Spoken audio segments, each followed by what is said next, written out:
안녕하세요. 권다일 목사입니다. 오늘 우리의 오늘 에피소드는 성경을 어떻게 읽어야 되나?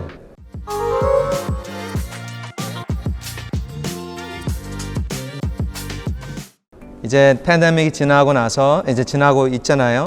그래서 우리가 다시 이제 말씀으로 돌아가고 기도로 돌아가야 되는데 말씀을 어디서 시작하고 어떻게 읽어야 되나 그 궁금하잖아요. 그래서 오늘 엑스퍼트를 모셨습니다. 우리의 오늘 엑스퍼트는 당연히 우리 담임 목사님, 우리훈련 목사님 모셨습니다. You know, to be honest, I'm not an expert, but thank you.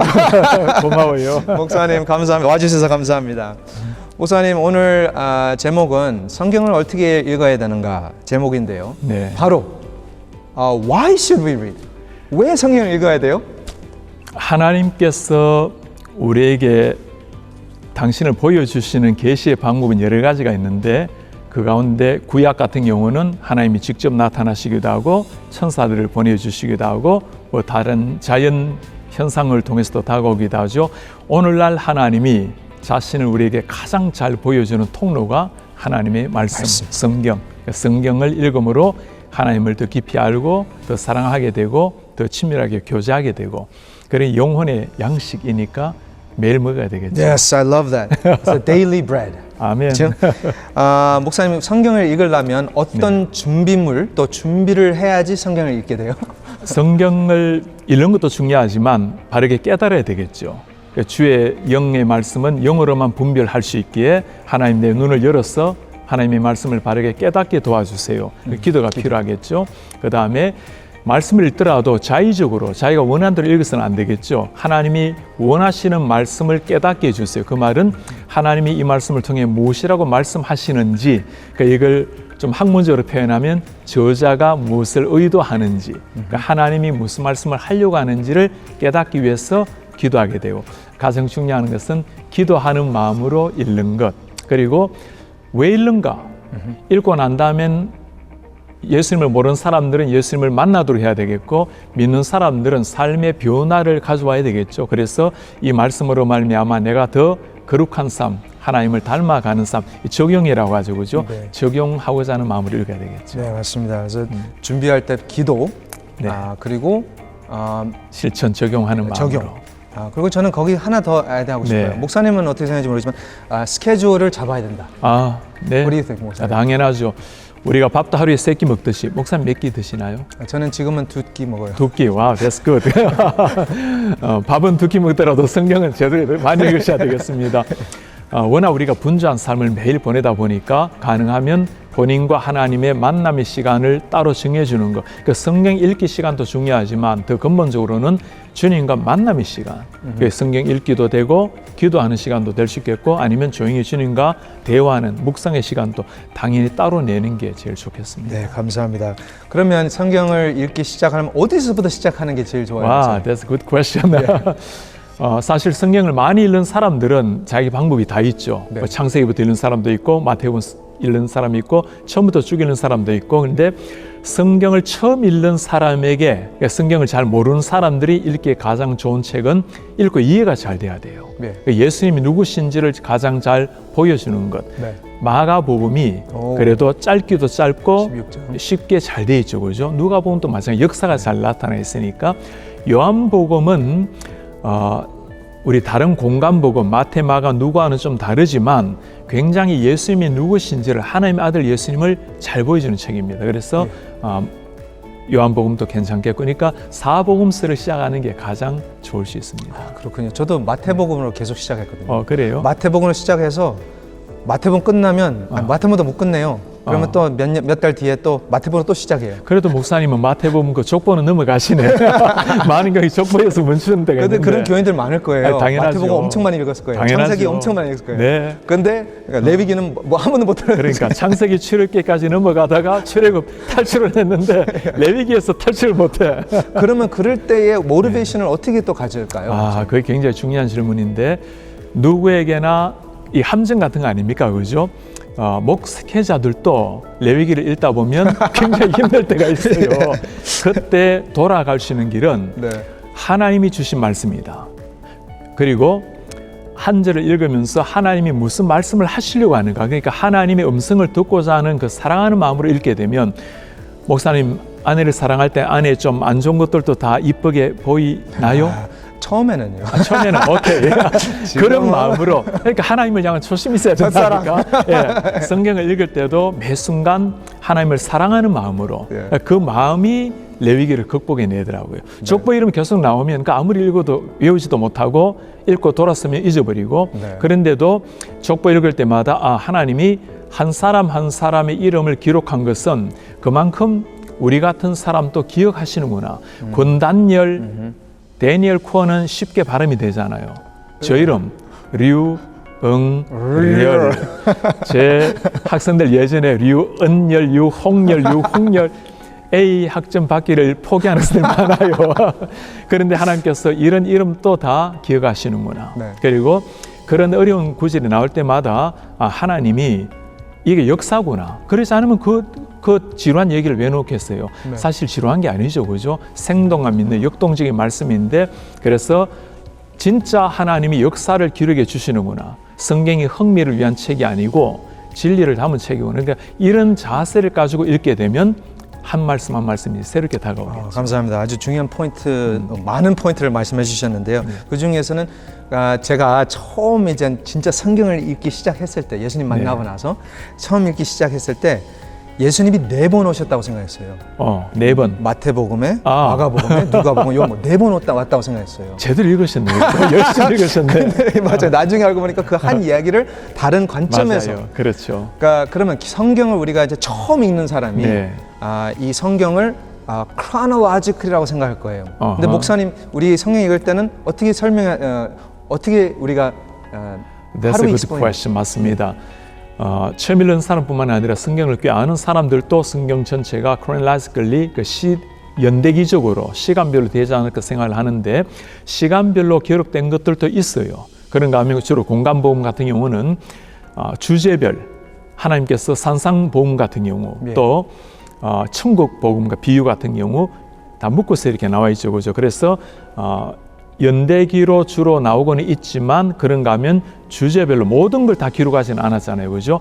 하나님의 영감을 받은 성경 저자들이 지나온 많은 역사들을 돌아보면서 가장 필요한 것들을, 예수 그리스도 하나님의 아들이라는 것을 증명하기 위해서, 보여주기 위해서 필요한 것들을 말씀을 받아서 기록한 거잖아요. 그래서 역사와 주제가 같이 간다 생각하면 좀 더 이해가 잘 될 수 있어요. 네, 맞습니다. 그래서 우리 성경은 역사는 역사책은 아니지만 역사적이다. 그렇죠. Does that make sense? 그럼요. 이걸 이제 신학적으로 좀 표현하면, 신학이 있는 역사, 그리고 역사가 있는 신학. 그러니까 성경의 모든 예수님의 역사를 다 기록한 건 아니죠. 그러나 역사를 기록할 때는 어떤 우리의 관점이라는 게 있잖아요. 예수 그리스도가 하나님의 아들이요, 하나님께서 인류를 구원하시기 위한 메시아로 당신의 아들을 주셨다라는 것. 그래서 신학적 주제가 있는 역사. 그런가 하면, 그러면 그냥 신학만 있습니까? No. 역사가 있는 하나님이 말씀하고자 하는 주제, 신학. 네, 맞습니다, 목사님. Thank you so much for that explanation. 그러면 제가 성경을 읽으면서 얼만큼 읽어야 돼요, 매일마다? How much? 와우, 그는 많을수록 다다익선입니다. 많이 읽을수록 좋겠죠. 네. 많이 읽는다는 의미가 성경을 다독하는 경우도 있고, 또는 정독도 깊이 많이 읽는 게 속하겠죠. 두 가지 다 필요한데, 많이 읽을 때는 성경의 히스토리, 역사를 한눈에 이해할 수 있도록 전체를 보는 눈은 많이 읽는 게 아무래도 도움이 될 테고, 그런가 하면 주님과 나와의 깊은 만남을 위해서는 정독, 그 한 말씀 가지고 주님과 나와의 깊은 만남이 있는 리딩, 두 가지가 필요합니다. 맞아요. 맞습니다. 목사님, 저도 이런 예화를 들었어요. 그러니까 성경을 읽을 때 기차를 탈 때 읽는 성경, 그러니까 걸어 다니면서 읽는 성경. 맞아요. 그래서 한눈으로 그냥 쫙 보는, 그리고 또 묵상하는 맞습니다. 그 차이인 것 같습니다. 그렇죠. 네. 전체를 읽게 되면 전체 큰 산을 보게 될 것이고, 한 말씀을 깊이 들어가야 되면 그 산 안에 어떤 나무가 있는지 알게 될 것이고, 예를 들면 너희 안에 이 마음을 품어라, 곧 예수 그리스도의 마음이니, 이거는 너무 빨리 지나가기에는 너무나 큰 산 같은 말씀 아닙니까? 너희 안에 이 마음을 품어라, 그리스도 예수의 마음이니 했는데, 예수님의 마음이 어떤 것인지 밑에 보면 예수님은 하나님과 본체시나 동등됨을 취하지 않고 자기를 비워 종의 형체를 입고 말씀 나오잖아요. 그 한 말씀 한 말씀을 보면서 내가 정말 이런 예수의 마음이 있는가? 내가 주님의 마음을 품기 위해서 무엇이 필요한가? 예수님의 마음을 품지 않으면 어떤 나의 모습이 나오는가? 이게 이제 주님과의 깊은 만남의 정독이 되겠죠. 네, 목사님은 그 시인이시잖아요. 포에트. 시인으로서 성경을 읽으면 성경 처음부터 끝까지 못 읽을 것 같아요. 한 구절에 그냥 멈출 것 같아요. 맞아요. 목사님, 근데 예. 교인들이 읽으면서 못 알아듣는 네. 이해를 못하는 구절이 나오면 그렇죠. 그거를 넘어가는 게 맞나요? 아니면 그걸 갖고 실험해가지고 알고 나가는 게 그것도 굉장히 중요한 질문인데 이해되지 않는 걸 가지고 시간을 너무 보내면서 머물라고 말하고 싶지는 않아요.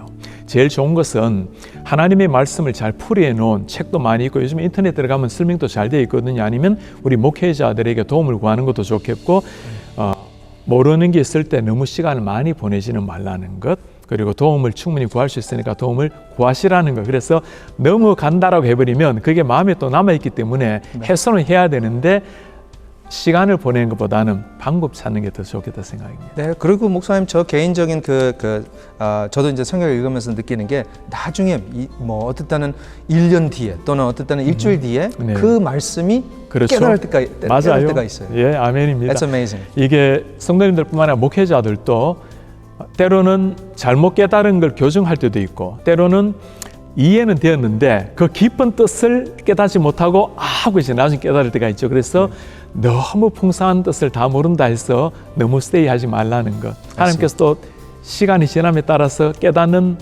그 폭도 넓어지게 만들 수 있죠, 그렇죠? 네. 목사님 그 성경 읽는 것도 중요하지만 우리 교회에서는 지금 The Sent 365를 우리가 네. 계속 emphasize를 하고 있어요. 그러니까 The Sent 365와 성경 읽기와 어떻게 우리가 그거를 매일마다의 삶에 적용할 수 있나요? 제일 좋은 방법은 아마 우리 교회는 더 센터 365로 매일 말씀을 가지고 책을 만들어서 묵상을 하는데 아마 영상 보는 많은 분도 나름대로 읽는 방법이 있을 겁니다. 제일 좋은 두 가지 방법은 하나는 우리가 묵상집을 통해서 말씀 읽을 때는 깊이 읽기. 주님과의 만남의 교제의 시간을 가지고 그 다음에 개인적으로 성경 읽는 시간은 창세기부터든지 어디서부터든지 조금 다독을 하루에 한 5장, 10장 해나가면 1년이면 1독, 2독을 할 수 있죠. 그죠? 두 가지 병행하는 게 제일 좋겠어요. 그러면 또 아주 아침 새벽부터 밤 늦게까지 바쁘신 분들이 있어요. 그렇죠. 그렇다면 오디오 바이블은 어떻게 생각하세요? 당연하죠. 요즘은 오디오 바이블이 오히려 성경보다 더 생생하게 우리에게 감동을 가져다 줘요. 효과음까지 막 들어가잖아요. 그래서 굉장히 음악까지. 당연하죠. 굉장히 좋고 오히려 그것이 더 성경을 이해하는 데 도움이 될 때가 있습니다. 그리고 미국 같은 경우는 우리 2세들이나 1.5세들은 영어 성경을 읽게 되면 한글 성경 번역은 잘 되어 있습니다. 그러나 영어 성경이 조금 더 역동적인 걸 담아내는 데는 조금 더 효과적이라는 생각이 들더라고요. 그래서 영어 성경 읽는 것도 굉장히 도움됩니다. really? 네. 우리 한인들. 맞아요. 와우, 네네. 오케이. 저도 뭐 목사로서 이제 그렇게 하거든요. 네. 영어 성경, 헬라어 성경. 목사님은 한글 설교도 워낙 잘하지만 아이, 영어 설교할 때 막 다이내믹하고 살아나요. 네, 약간 너무 소리 질러서 문제예요. 목사님, 그러면 성경 읽기를 위해서 그 다른 리소스들을 한번 소개해 주세요. 뭐 내가 성경을 더 잘 읽을 수 있는 리소스. 네, 성경은 어떤 성경 읽어도 다 좋습니다만 그래도 가장 최근에 잘 번역되었다고 할 수 있는 ESV 또 개역 개정을 읽게 되는데 하나 성경을 읽다 보면 풍성하게 다 이해 안 될 때가 가끔 있어요. 그런 경우는 이제 좋은 성경, 주석 성경. 그래서 가능하면 주석 성경 한 권 정도 갖고 있는 것은 좋죠. 뜻풀이도 나와 있고 또 본문 컨텍스트, 백그라운드를 이야기해 주는 거.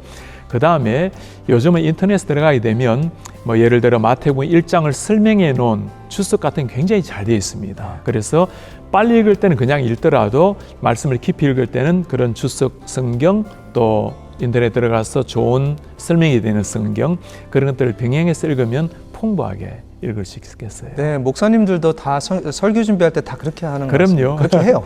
그렇죠. 그렇게 하고, 그리고 목사님들이 책이 엄청 많아요. 목사님들 네. 다 책이 그 자기의 인베스트먼트잖아요. 그렇죠. 그래서 우리 교인들이 뭐 마태복음 공부를 한다면 부모님한테 가가지고 책을 또 빌릴 수도 있잖아요. 그렇죠. 예, 마태복음을 전문적으로 연구해낸 책들이 굉장히 많이 있고 빌려가든지 아니면 또 소개를 받을 수도 있죠. 네. 사실 책이라는 게 마태복음에 대한 책도 수십 가지거든요. So many. 카멘트리도 수십 가지입니다. 그래서 두세 가지 가장 좋은 것, 읽기 좋은 걸 소개를 받는다면 굉장히 도움되겠죠. 네, 감사합니다, 목사님.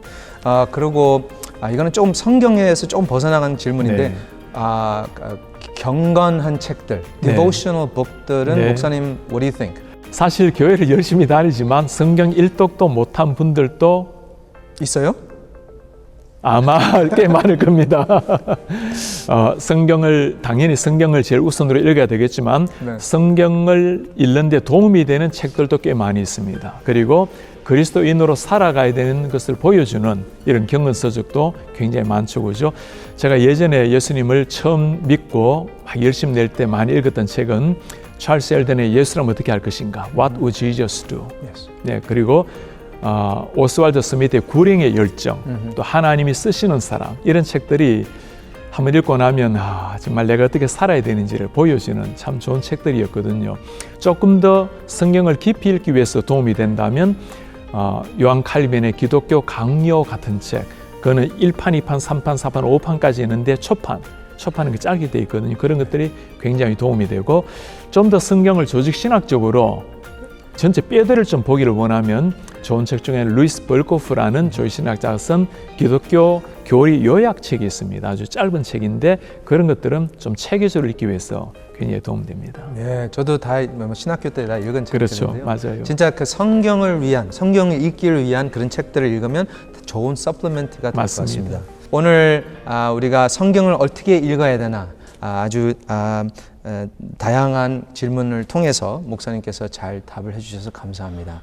이제는 우리 모든 성도님들이 저와 함께 성경을 읽겠습니다. 아멘. 아멘. 가을이잖아요, 가을. 덕사기 제일 좋은 계절입니다. that's 우리 성도님들 이번 가을에 말씀을 읽을 때마다 하나님이 나에게 들려주시는 음성을 듣는다 생각하고 읽으시면 네. 자세도 달라지고 반응도 달라지겠죠. 그리고 때로는 혼자 성경 읽기가 어려울 때도 있어요. 그런 경우는 도움을 받을 길이 참 많습니다. 예를 들어 우리 동역자들이 함께 모여서 성경 읽기를 한다든가, 또 우리 교회는 다양한 성경 읽기 프로그램, 또 바이블 아카데미 많잖아요, 그죠? 가능하면 그곳에 많이들 동참하셔서 말씀 배우는 시간이 성경 읽는 시간입니다. 그리고 요즘 그 한국도 미국도 넷플릭스 엄청나게 많이 본다고 늘 하는데, 잠시 넷플릭스를 내려놓고 하나님의 말씀과 깊이 묵상하는 시간을 가진다면 이 가을이 알차게 정말 저 밖에 자연의 열매뿐만 아니라 우리 영혼의 열매가 무르익어가는 가을이 될 것 같아요. 네, 감사합니다, 목사님. Thank you so much. And 우리 성도님들 은혜 많이 받으시길 바랍니다. 감사합니다. 감사합니다.